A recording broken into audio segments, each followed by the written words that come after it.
नमस्कार, सत्य सनातन और वैदिक इस YouTube चैनल पर आप सभी का मैं स्वागत करता हूं।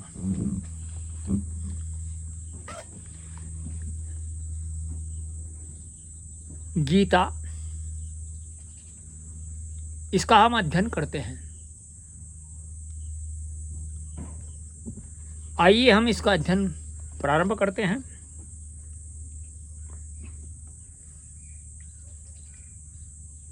कलेव्यम मां स्मय गमय पार्थ ने ततव्युपपद्यते अक्षुद्रम हृदय दौर्बल्यम त्यक्त्वा उत्तिष्ठ परम तपः।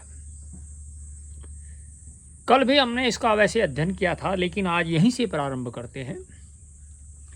कहते हैं कि हे अर्जुन, नपुंसकता अर्थात पुरुषार्थहीनता। नपुंसकता वह होती है जिसमें पुरुषार्थ की हानि होती हो या पुरुषार्थ ना के बराबर सा ही हो। ना के बराबर क्या, ना हो ही ना को मत प्राप्त हो, यह तुझ में नहीं होनी चाहिए। हे शत्रुओं को सत्ता देने वाले अर्जुन, तुझ हृदय की दुर्बलता को त्याग कर उठ खड़ा हो, अर्थात युद्ध के लिए खड़ा हो जा। परिवार के सनातन कुल धर्म नष्ट न हो जाए, कुल की स्त्रियों में वर्ण संकर दोष न आ जाए, एवं यदि युद्ध में हम सब मर गए तो शेष जीवित वृद्धों को जल अन्न इत्यादि कौन देगा, ऐसा विचार करके अर्जुन युद्ध नहीं करना चाहता। श्री कृष्ण इसे ही अर्जुन के तुच्छ हृदय की दुर्बलता कह रहे हैं। पिछले श्लोक में विशेषतः श्री कृष्ण कह रहे हैं कि दोनों सेनाओं के सामने खड़े होते हुए जबकि युद्ध अवश्य ही होकर रहेगा, तब ऐसे विषम स्थल पर यह पुरुषार्थहीनता क्यों आई? क्योंकि कौरव तो युद्ध करने सामने आ ही गए हैं और पांडु सेना भी तैयार है। फिर अर्जुन क्यों नपुंसक बन रहा है?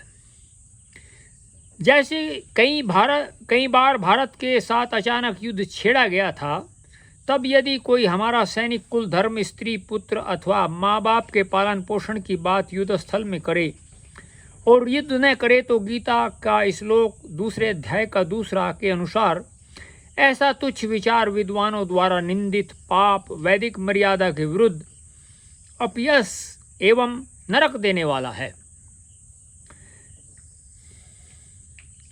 युद्ध के बिना शांति स्थापित हो, यह युद्ध से पहले विचार करने योग्य विषय है। परंतु जब अक्षत्रिय को युद्ध के लिए विवश कर दिया जाए, तब युद्ध का त्याग नपुंसकता है। वेद धर्म एवं शांति स्थापना के लिए आताताइयों को कुचल देने की आज्ञा देते हैं।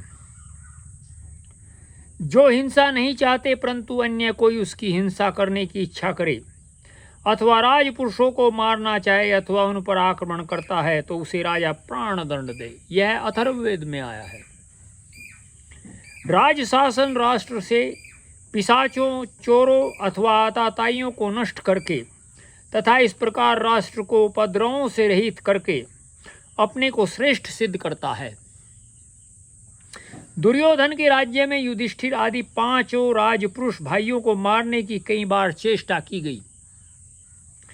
नारी अपमान, जुआ इत्यादि अनेक अपराध उभरने लगे थे और दुर्योधन ने स्पष्ट कह दिया था कि युद्ध के बिना वह पांडवों को सुई की नोक के बराबर भी भूमि नहीं देगा। अतः कौरवों की तरफ से युद्ध स्पष्ट कर दिया गया था।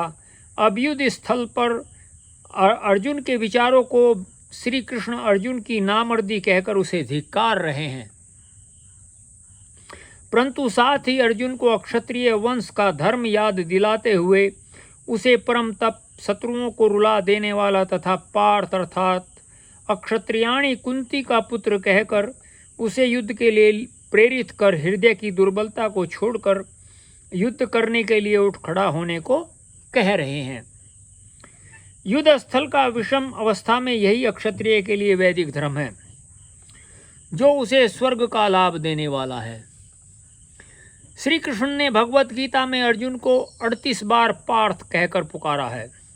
यदुवंशियों में श्रेष्ठ सूरसेन हुए हैं, जो वसुदेव जी के पिता हुए हैं।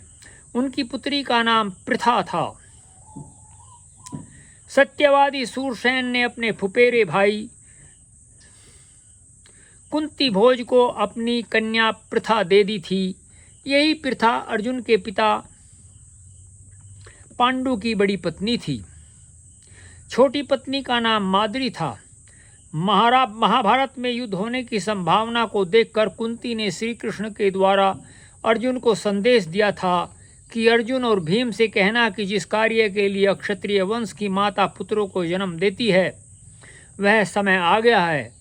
अतः प्रथा कुंती का पुत्र होने के कारण भी श्री कृष्ण अर्जुन को पार्थ कहकर पुकारते थे। कुंती श्री कृष्ण की बुआ थी। तो यही आज हम इसको समाप्त करते हैं। आप इसको अवश्य सुनिए, विचार करिए। कल फिर मिलते हैं। नमस्ते।